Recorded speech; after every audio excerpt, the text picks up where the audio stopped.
तो चलिए एक्सरसाइज 10.4 है ना, एक्सरसाइज 10.4 अब हम शुरू कर रहे हैं। ऑनलाइन तो मैंने बता ही दिया एक बार, अब शूट करके भी भेज दें ताकि इसको अगर कोई दिक्कत किसी को और हो रही हो तो आप वो देख सकता है कभी भी। तो एक्सरसाइज 10.4 में क्वेश्चन नंबर 1 ये कह रहा है कि two circles of same radii 5 cm and 3 cm intersect at 2 points and the distance between their centers is 4 cm. Find the length of common chord. ठीक है, तो जाहिर सी बात है, देखिए एक सर्कल होगा उसका रेडियस 5 सेंटीमीटर है और एक दूसरा सर्कल है उसका रेडियस 3 सेंटीमीटर है। तो जाहिर सी बात है वो दोनों, एक छोटा होगा एक बड़ा होगा देखने में। चलिए इसका सेंटर यहाँ है, इसका सेंटर यहाँ है, इसका सेंटर्स का नाम कुछ दे देते हैं, साथ ही साथ चलो कुछ रेडियस, ये देखो ये इसका रेडियस होगा और ये इसका रेडियस होगा। ठीक है, ये देखने में तो लगभग बराबर दिख रहे हैं लेकिन वो है नहीं बराबर, आप इसको समझिएगा।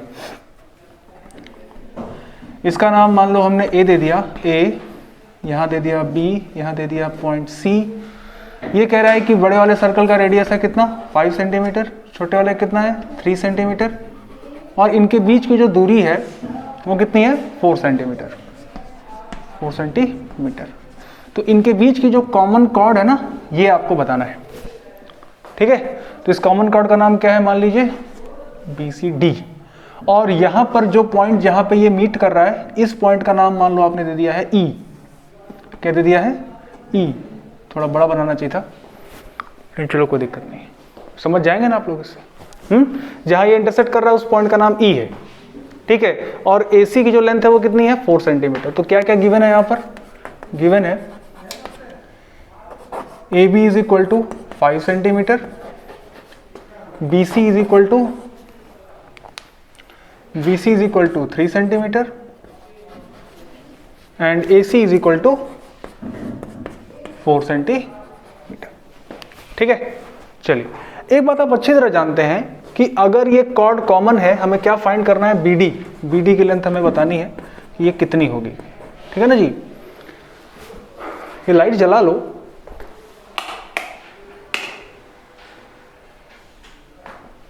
चलो BD की लेंथ हमें बतानी है। आप ये बात जानते हो कि ये जो BD है ये इस सर्कल का भी कॉर्ड है और यही BD इस सर्कल का भी कॉर्ड है, इसीलिए इसको क्या कहते हैं हम, कॉमन कॉर्ड। क्या कह रहे हैं, कॉमन कॉर्ड। अगर ये कॉमन कॉर्ड है तो आप ये सोच के देखो कि अगर एक सर्कल होता है, सर्कल के किसी कॉर्ड पर किसी सेंटर से अगर कोई लाइन ड्रॉ की जाती है, अच्छा तो वो क्या होती है, परपेंडिकुलर होती है। एक क्वेश्चन हम लोग इसके पहले किए हुए हैं, किया ना इसके पहले, कि दो सर्कल्स अगर किसी दो पॉइंट पे मीट करते हैं तो उनके भी वो जो है कॉमन कॉर्ड से पास होकर के परपेंडिकुलर लाइन बनाती है। ये हम कर चुके हैं ऐसा क्वेश्चन। तो इसका मतलब यहाँ पे क्या बन रहा है, परपेंडिकुलर हो रहा है। क्या हो रहा है, ये परपेंडिकुलर लाइन बन रही है, ये भी परपेंडिकुलर है। ठीक है, चलिए कैसे फाइंड करेंगे BD, कैसे फाइंड करेंगे BD, इसके लिए हम करेंगे क्या, सबसे पहले हम AC पूरा का पूरा क्या है 4 है। मान लेते हैं कि AE x है। अगर AE x है तो लेट AE जो है वो x सेंटीमीटर है। मान लिया कितना है x सेंटीमीटर है।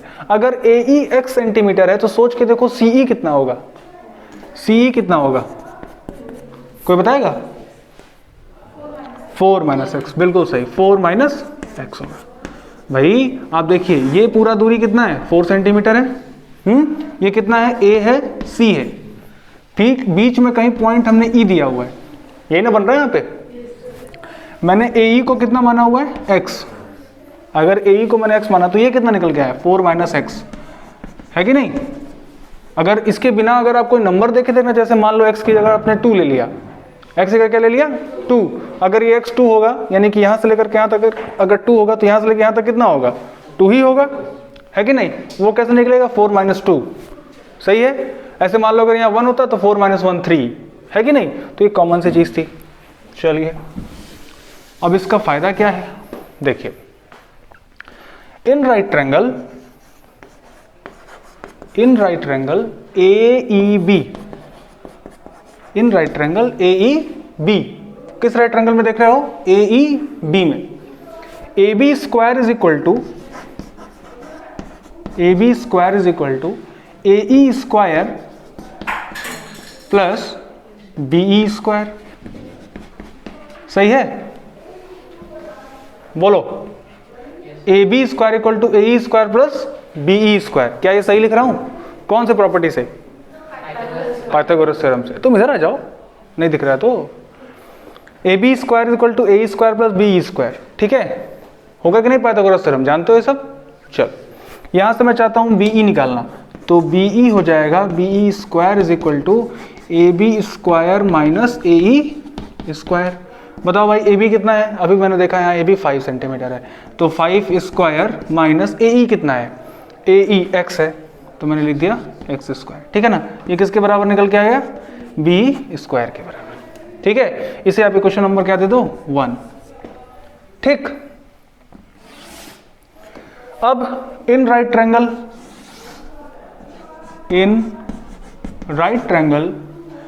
BEC में देखो क्या मिल रहा है? BC square is equal to BE square plus CE square. भाई देखो, कहीं समझ में नहीं आया तो पूछ लो आप लोग, ऐसा नहीं है कि मैं बता रहा हूँ और आप पूछो ही नहीं। तो यहाँ से आप देखो BE स्क्वायर क्या लिख सकते हो? BE स्क्वायर लिख सकते हो BC square minus CE square लिख सकते हो। CE को मैंने इधर भेज दिया, है ना, और फिर ट्रांसपोज कर दिया, हमारे पास आंसर आ गया। अब BE स्क्वायर यहाँ से क्या होगा? BC कितना है भाई? देखो 3 स्क्वायर माइनस CE लिखो चाहे EC लिखो, दोनों यहाँ पे लिखा हुआ है 4 माइनस एक्स स्क्वायर, सही है? जब यहां से सॉल्व करेंगे तो 3 स्क्वायर कितना होगा? 9 माइनस, छोड़ो इसे, यहां पर मत सॉल्व करो कुछ, यहां तक लिख लो इक्वेशन नंबर 2, ठीक है? यहां तक इक्वेशन नंबर 2। अब जरा इक्वेशन 1 और इक्वेशन 2 से जरा मैच कराओ तो क्या हो रहा है? इक्वेशन 1 कह रहा है कि मैं BE स्क्वायर हूं के बराबर समथिंग कुछ लिखा हुआ है, और इक्वेशन 2 कह रहा है कि मैं भी BE स्क्वायर हूं, समथिंग कुछ लिखा हुआ है, ठीक? तो अगर ये BE स्क्वायर इसके बराबर और यही BE स्क्वायर इसके बराबर, तो ये दोनों एक दूसरे के इक्वल हुए, तो लिख सकते हैं हम फ्रॉम 1 एंड 2 हम क्या लिख सकते हैं? This is equal to this one, right? तो हम लिख सकते हैं 5 square minus x square is equal to 3 square minus 4 minus x का होल स्क्वायर। सॉल्व करते हैं तो हो जाएगा 25 minus x square is equal to 3 square is how much? 9 minus, इसको ओपन कर लो, a minus B whole square के फॉर्मूले पे ओपन हो जाएगा। क्या हो जाएगा ये? 4 square is 16 plus x square minus 8x। I am right और wrong? a minus B whole square is a square plus b square minus 2ab। a square 4 का स्क्वायर 16, b स्क्वायर मतलब x का square x square minus 2 into a का मतलब 2 into 4, 8 into b is x minus 8x। Solve करेंगे तो कितना होगा? यहाँ से 25 minus x square is equal to 9 minus 16 minus x square plus 8x, ठीक है? थोड़ा ज़्यादा नीचे हो रहा है, यहाँ तक लिख लीजिए, फिर यहाँ से भी मिटा के लिखेंगे, चलने लगा? अच्छा, मालूम नहीं चलता। हाँ देखो भाई, तो इसके आगे मुझे मिटाना था। देखो यहाँ से ये देख रहे हो आप, माइनस एक्स स्क्वायर है, इधर भी माइनस एक्स स्क्वायर है, दोनों कैंसिल हो जाएगा, ठीक है? यहाँ एक्स स्क्वायर लिखा हुआ था, तो ये दोनों माइनस स्क्वायर कैंसिल हो गया, तो अब बचा गया तुम्हारे पास 25 is equal to 9 plus 8x। 9 इधर जब आपने भेजा, अच्छा 9 माइनस 16 भी है, सॉरी 9 माइनस 16 और प्लस 8x, ठीक है? 9 माइनस 16 करो, कितना हो रहा है? 7 हो रहा है। ये 7 इधर माइनस में होगा, माइनस 7 जब इधर भेजोगे तो ये क्या हो जाएगा? Plus 7 is equal to 8x। कितना हो रहा है ये? 32 इज इक्वल टू 8x। तो x कितना निकल के आ रहा है? 4। देखो बड़ा ही इंटरेस्टिंग सा रिजल्ट आएगा। अब सोच के देखो, यहाँ पे जब हम लोग आए थे यहाँ तक, यहाँ के बाद मैंने सॉल्व किया यहाँ पे, और यहाँ के बाद आपको देखो क्या मिल रहा है? x। अब जरा ये इंटरेस्टिंग सी बात देखो, आपने यहाँ से लेकर के यहाँ तक की दूरी को क्या माना हुआ था?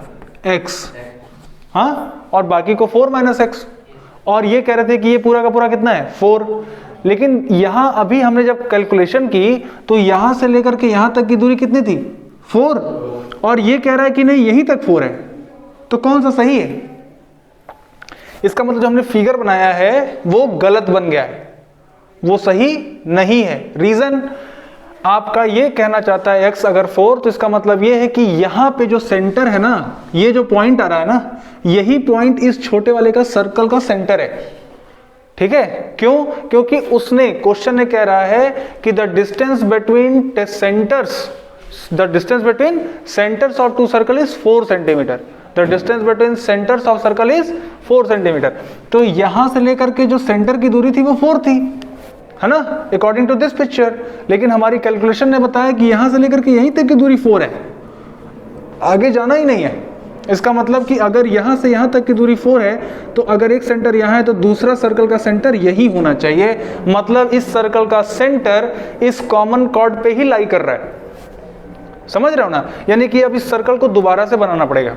यानी कि ये बताया, this means that centre of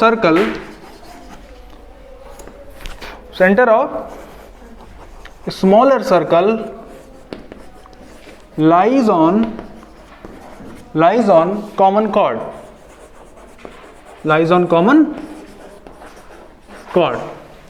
centre of circle जो स्मॉलर सर्कल का सेंटर है वो कॉमन कॉर्ड पे ही लाई कर रहा है। तो चलो इसको दोबारा से फिगर को बनाते हैं। इस फिगर को भी दोबारा बनाना पड़ेगा हमें।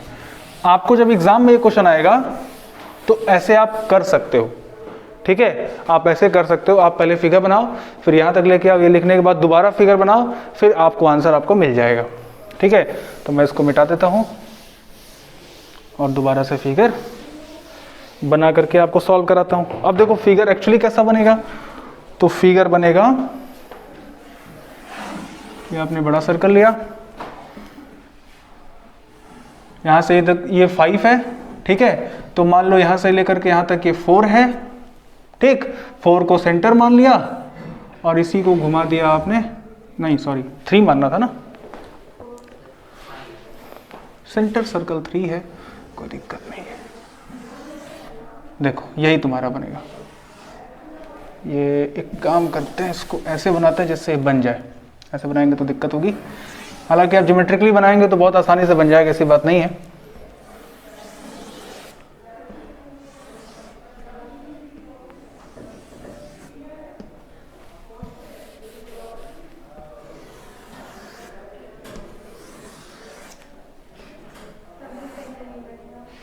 अरे बन गया सेंटर ये, क्या मतलब, हो गया ना?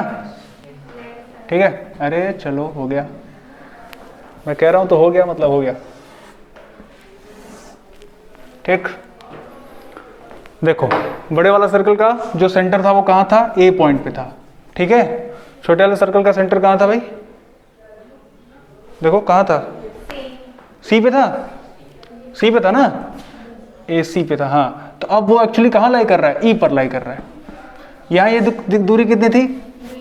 बी। ठीक है, तो अब जो हमारे पास देखो ये कितना दूरी दिया हुआ है? 5 सेंटीमीटर। ये कितना दिया हुआ था? देखो ये दिया हुआ है कितना? 3 सेंटीमीटर। कितना दिया हुआ है? 3 सेंटीमीटर। ये दूरी 3 सेंटीमीटर, क्योंकि ये सेंटर का क्या है? ये सेंटर है और ये क्या है? रेडियस है। तो here BE is equal to 3 centimetre. और आपको पता है कि इस सेंटर से जब इस पे लाइन ड्रॉ किए हो तो ये परपेंडिकुलर हो रहा है ना? इस सेंटर से जब इस पे ड्रॉ कर रहे थे तो परपेंडिकुलर हो रहा था और बाइसेक्टर भी हो रहा था। तो इसका मतलब ये हुआ कि जो BD हुआ, BD वो हो जाएगा BE प्लस DE, यानी कि 3 + 3 यानी कि 6 सेंटीमीटर। यानी कि जो तुम्हारा कॉमन कॉर्ड निकल के आया वो कितना निकल के आया? 6 सेंटीमीटर। ठीक है ना, यही कॉमन कॉर्ड की लेंथ हो गई। यानी कि सर्कल ने देखो थोड़ा सा कंफ्यूज करना चाहा। ठीक है, हमें ऐसे नहीं मालूम चलेगा कि वो सेंटर कहाँ लाई कर रहा है छोटे वाले सर्कल का, लेकिन कैलकुलेशन से हमें मालूम चल रहा है कि नहीं, वो जो सेंटर है स्मॉलर सर्कल का वो कॉमन कॉर्ड पे ही लाई कर रहा है। किसके कॉमन कॉर्ड पे? बड़े सर्कल और छोटे सर्कल के कॉमन कॉर्ड पे। ठीक है, ये क्वेश्चन थोड़ा सा ट्रिकी था, हालांकि इसको डायरेक्ट भी पहले भी सॉल्व कर सकते हैं, लेकिन थोड़ा सा पाइथागोरस को अगर हम जानते रहे होंगे तब। ठीक है, लिख लीजिए पहले क्वेश्चन नंबर 2 क्या कह रहा है भाई, if two equal chords of a circle intersect within the circle, prove that the segments of one chord are equal to the corresponding segments of other chord. ठीक है, तो चलो इसको देखते हैं। ये एक सर्कल है, सर्कल के दो कॉर्ड्स, वो दोनों कॉर्ड्स कैसे हैं, इक्वल है, और वो दोनों कॉर्ड्स एक दूसरे को कहीं इंटरसेक्ट कर रहे हैं। एक कॉर्ड का नाम है ए बी, दूसरे कॉर्ड का नाम है सी डी, जो किसी पॉइंट कहाँ पे इंटरसेक्ट कर रहे हैं, मान लो ई पर इंटरसेक्ट कर रहे हैं। ठीक है, ठीक है, किसी सर्कल के जिसका सेंटर कहाँ है, ओ पर है। कहाँ पर है, ओ पर है। तो प्रूफ करना है, गिवन क्या है, given a circle with centre O,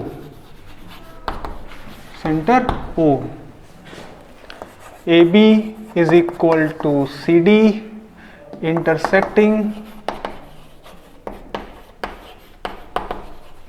at point E to prove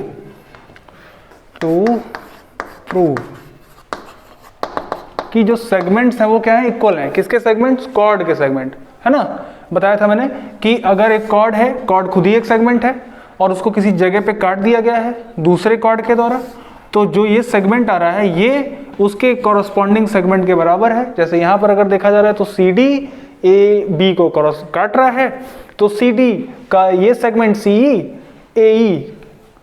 A B के सेगमेंट के बराबर है, और ई डी जो है वो बी के बराबर है। यही आपको प्रूफ करना है। इसको प्रूफ करने के लिए हम किए क्या करेंगे, पहले तो लिख लें क्या क्या प्रूफ करना है। Number 1, A E is equal to C E. आज की क्लास का पीडीएफ भेजा था मैंने, उसमें पुराना वाला भी चला गया था एक्चुअली, को आप देख लीजिएगा। हाँ, A is equal to C and B is equal to D. इसके लिए क्या किया था हमने, छोटा सा कंस्ट्रक्शन क्या किया था, draw O X and O Y perpendicular to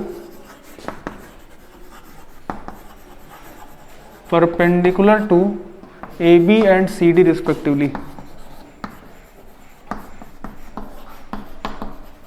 हालांकि इतना बड़ा लिखने के बजाय हम ये लिख सकते थे कि O X perpendicular to A B and O Y perpendicular to C D. यानी चलो बना देते हैं।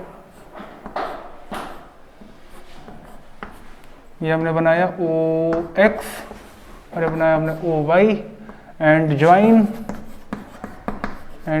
ओ ई, और ओ ई को हमने ज्वाइन कर लिया। ठीक, ये हमने ज्वाइन कर लिया।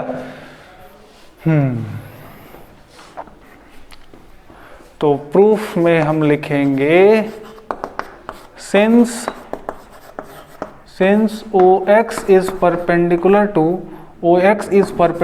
To A B, this implies that ax is equal to bx, and अगर OY is perpendicular to CD है तो CY is equal to DY। This implies that CY is equal to DY। ठीक है, इसे आपने equation number 1 दे दिया, इसे आपने इक्वेशन नंबर 2 दे दिया। ठीक, उसके बाद हम क्या करेंगे, इन दोनों ट्रायंगल को कॉन्ग्रुएंट। तो in triangle OYE and OXE, OX is equal to OY क्यों है भाई, OX इक्वल टू Y क्यों है? हाँ बताओ रितेश बताओ। जब कोई कॉर्ड से हम परपेंडिकुलर ड्रॉ करते हैं तो वो सेंटर्स, अगर दोनों कॉर्ड्स इक्वल होते हैं, फिर जो उसका बीच का एंगल बनता है ना, वो इक्वल डिस्टेंस में होता है। बीच का एंगल या बीच का डिस्टेंस? बीच का डिस्टेंस।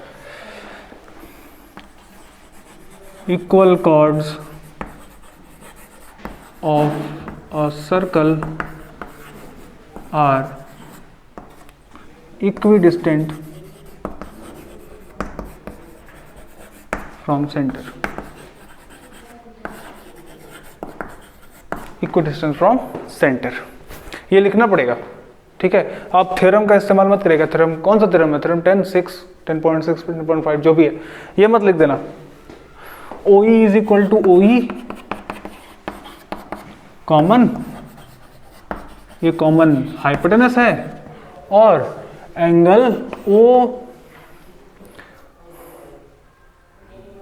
देखो ये गलती हो रही है, लेकिन चलो इसको मैं सुधार देता हूँ। OXE is equal to angle OYE, each 90।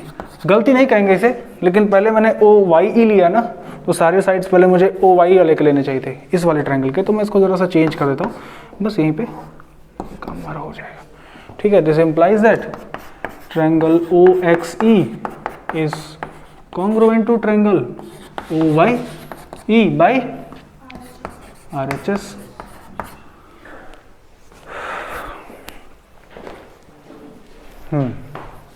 इसका क्या मतलब हुआ? इसका मतलब ये हुआ कि अगर ये दोनों ट्रायंगल कॉन्ग्रुएंट हैं तो दिस इम्प्लाइज दैट XE जो होगा वो YE के क्या हो जाएगा? इक्वल। ये हो जाएगा इक्वेशन नंबर 3, ठीक। फिर हम लिखेंगे now adding 1 and 3 we get AX में XE जोड़ दो, AX प्लस XE वो किसके बराबर हो जाएगा? BX प्लस YE के। BX प्लस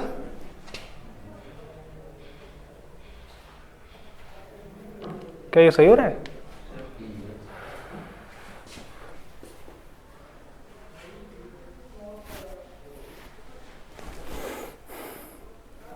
अरे रे रे रे रे रे, रुको, छोटा सा कंफ्यूजन। देखो, अगर AX BX के बराबर है, AX BX से बराबर है, और CY DY के बराबर है कि नहीं? तो अब ये यहीं पे मुझे थोड़ा सा लिखना चाहिए था, यहाँ मैं लिख देता हूँ ना। फ्रॉम फर्स्ट एंड सेकेंड हम यहाँ लिख सकते हैं कि जो AX होगा वो CY के बराबर होगा। ये मैं बता देता हूँ क्यों। एंड BX जो होगा वो DY के बराबर होगा। ऐसा मैं लिख क्यों रहा हूँ ये मैं बता देता हूँ भाई। देखो, AB जो है वो CD के बराबर है। AB किसके बराबर है? CD के। तो AB का हाफ किसके बराबर होगा? CD के हाफ के। AB का हाफ मैं चाहता हूँ AX लेना, मैं ले सकता हूँ AX, और CD का हाफ मैं CY लेना चाहता हूँ, ले सकता हूँ ना? तो कोई दिक्कत तो है नहीं। और इसी तरह से हम ये भी लिख सकते हैं, ठीक है। इससे हमें कुछ फ़ायदा मिलेगा, तो लिख लेते हैं। क्या हो गया? बोलो डेट ऑफ बर्थ चेंज हो गया? किसका डेट ऑफ बर्थ चेंज हो गया? ये मैं हटा दूं? चलिए,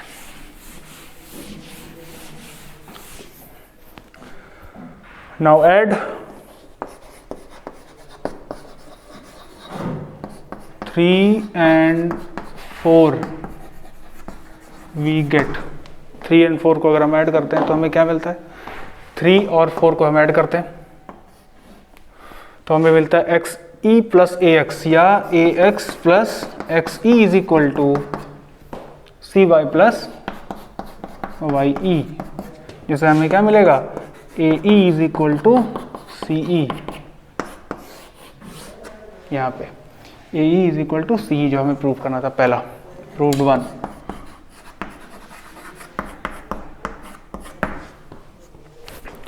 and subtract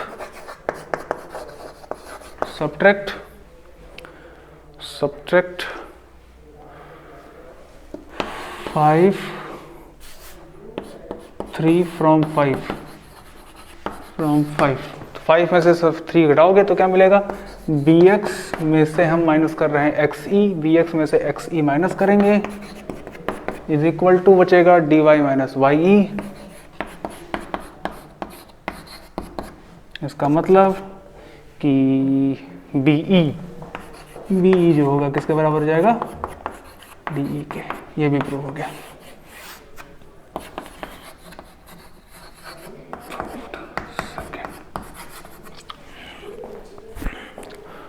क्वेश्चन नंबर 5 था 3 गर्ल्स थी, रेशमा, सलमा एंड मनदीप, है ना।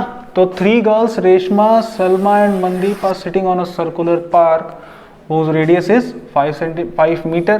तो let us suppose here it is Reshma, इस पॉइंट का नाम मैं R दे देता हूँ, ये इसका इधर सलमा बैठा दिया और इधर मनदीप, ठीक है। तो Reshma, Salma and Mandeep are sitting on a circular park whose radius is 5 metre, ठीक है।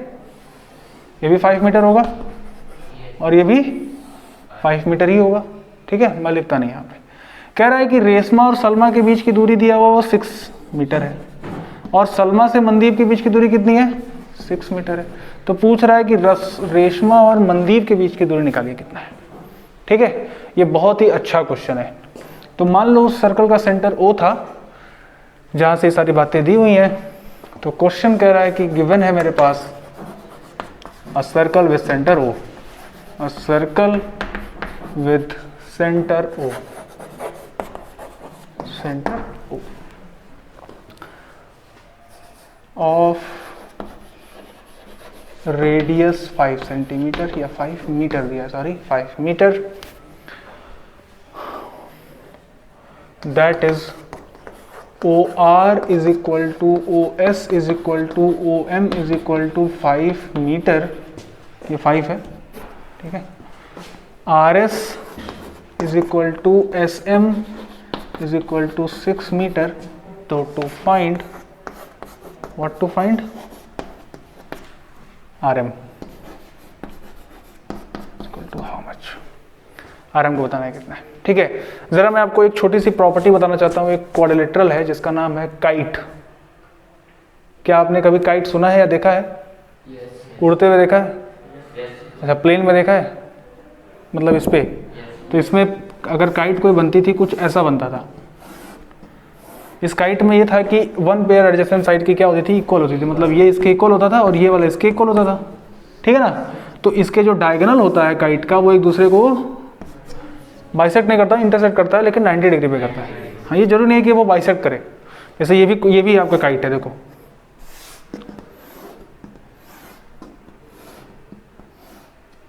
तो यहाँ पे ये जरूरी नहीं है कि ये इसको बाइसेक्ट ही कर रहा है, ये इतनी दूरी के बराबर थोड़ी ना, लेकिन 90 डिग्री तो होगा, ठीक है।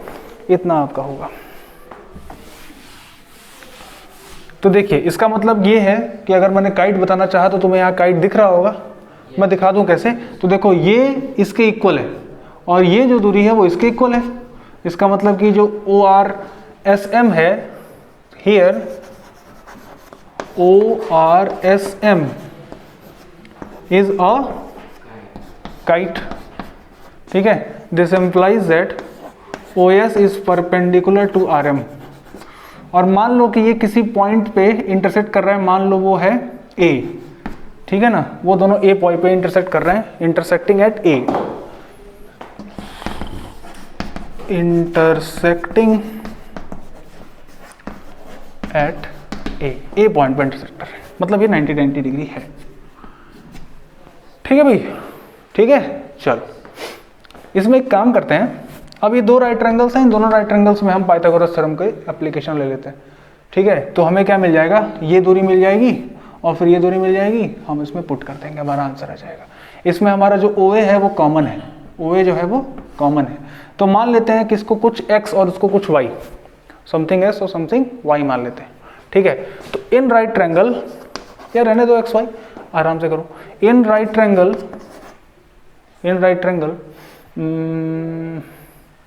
OAR, in right triangle OR square कितना हो जाएगा, OR स्क्वायर हो जाएगा OA square plus RA square, ठीक। OR square is equal to OA square plus RA square, ठीक है। तो OR कितना है भाई, 5 स्क्वायर किसके बराबर होगा, OA स्क्वायर। बोलते चलो, इससे मूक बधिर हो गए तुम लोग हैं, RA स्क्वायर, ठीक है। यहाँ से अगर मैं OA स्क्वायर निकालना चाहूँ तो कितना हो जाएगा, OA स्क्वायर हो जाएगा 5 स्क्वायर 25 माइनस RA स्क्वायर। इसको क्वेश्चन नंबर 1 दे दो, लिख लो यहाँ तक। इसके आगे एक बार और करते हैं। And in right triangle in right triangle OAM में देख लो, OAM में देखोगे तो OM square is equal to OA square plus AM square. यहाँ देखोगे OM भी कितना है, 5 सेंटीमीटर ही है, 5 मीटर ही है, तो 5 स्क्वायर हो जाएगा ये। तो OA square is equal to हो जाएगा OM स्क्वायर का मतलब 5 माइनस AM इधर लेके आओगे तो AM स्क्वायर। ठीक है, इसको इक्वेशन नंबर 2 मान लिया। अब आप देखो इक्वेशन नंबर 1 इक्वेशन नंबर 2 क्या कह रहा है। इक्वेशन 1 और इक्वेशन 2 कह रहा है कि ये OA स्क्वायर है और ये भी OA स्क्वायर है। तो अगर ये दोनों इक्वल होंगे तो इसके राइट हैंड साइड भी तो इक्वल होंगे। तो दिस इंप्लाइज दैट, अगर मैं इसे मिटाऊं ऊपर से,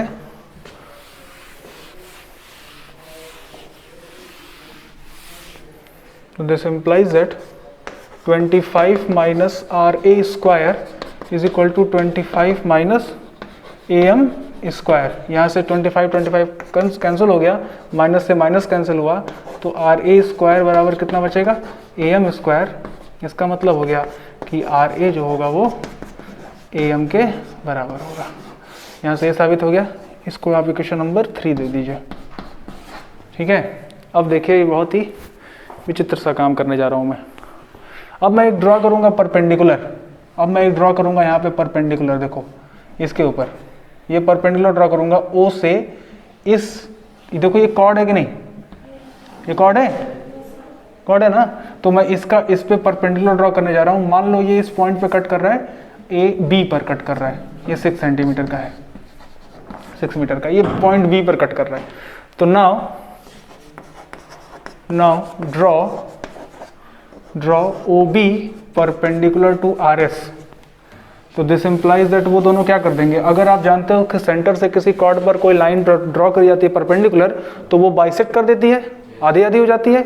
तो this implies that then RB जो होगा वो SB के बराबर हो जाएगा, और वो किसके बराबर हो जाएगा, 6 का आधे के, क्योंकि ये पूरा का पूरा कितना है 6, तो उसका हाफ हो जाएगा, यानी कि ये कितना हो जाएगा 3 मीटर। तो अगर ये परपेंडिकुलर है, यहाँ भी ऐसे 90 डिग्री होगा। तो अब एक काम करेंगे, इन राइट ट्रायंगल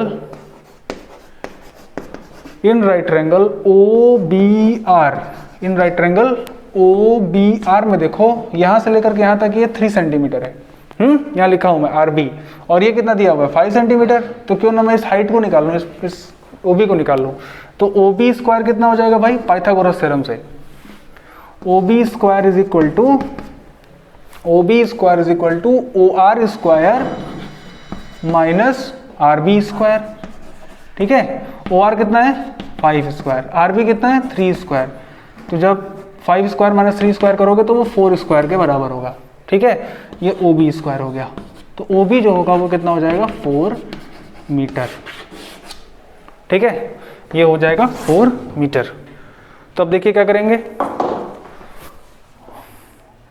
तो इसका एरिया निकाल लेते हैं। एरिया ऑफ ट्रायंगल ORS, इस ट्रायंगल का एरिया निकालना है। जरा देख लो, लिखो नहीं अभी। एरिया ऑफ ट्रायंगल ORS हो जाएगा 1/2 बेस इसको मान लो RS, तो हाइट हो जाएगी OB, हो जाएगी ना, हो जाएगी। तो यहाँ से एरिया कितना निकल के आएगी 1/2 बेस, RS कितना था 6, इंटू हाइट कितना निकल के आया अभी 4। ये कितना हो जाएगा, 2 से काटोगे इससे 2 हो जाएगा, 2 6 12, यानी कि 12 मीटर स्क्वायर होगा। हाँ अच्छा ठीक है। अब अगर ये इतना निकला तो मैं इधर मिटा दूं इसको, यहाँ तक लिख चुके हो ना। तो बस हमारा आंसर अब आ गया है। अगेन हालांकि मैं इसको कुछ दूसरे तरीके से करने जा रहा था, लेकिन ये अच्छा लगा मुझे। Again area of triangle ORS ही मैं निकालना चाहता हूँ। इस बार मैं बेस अलग करना चाहता हूँ। देखो किसको, OS को बेस ले लो। ठीक है, अगर OS को बेस लेते हो तो ये 90 डिग्री पड़ रहा है, तो यही हाइट होगा इसके ऊपर। तो ये बेस OS इंटू हाइट हो जाएगा तुम्हारा RA। ठीक है ना। और अभी एरिया ऑफ ट्रायंगल ORS कितना निकाले हैं हम 12, यानी कि हो जाएगा 12 is equal to 1/2 into OS कितना है, ये कितना है बताओ, किसी को नहीं पता, ये 5 है। अरे ये रेडियस है, तो ये भी तो रेडियस ही है। हाँ तो यहाँ 5 होगा इंटू आर ए, तो आर ए कितना हो जाएगा 12 इंटू 2/5, ये हो जाएगा तुम्हारा आर ए। तो तुम्हें क्या चाहिए था, देखो अभी हमने प्रूफ किया था जो आर ए है वो ए एम के बराबर है, तो दोनों को प्लस कर दोगे हमारे पास आंसर आ जाएगा। ठीक है, तो फाइनली हमारे पास जो आंसर आएगा वो होगा, so R M is equal to R A plus A M या R A plus R A, यानी कि 12 टू जा 24, 24 टू जा 48, 48/5 या समझ रहा हूँ ना कैसे किया हूँ मैं इसको, 2 इंटू 12 टू जा 24, तो 24/5 ये हो जाएगा 48/5। ज़रा सॉल्व करो तो कितना होगा 9.6, 5 9 45, 5 30 है, 9.6 मीटर हो गया तुम्हारा रेशमा और मनदीप के बीच की दूरी, बहुत दूर है। हाँ चलो थोड़ा सा लेंदी है लेकिन हो गया।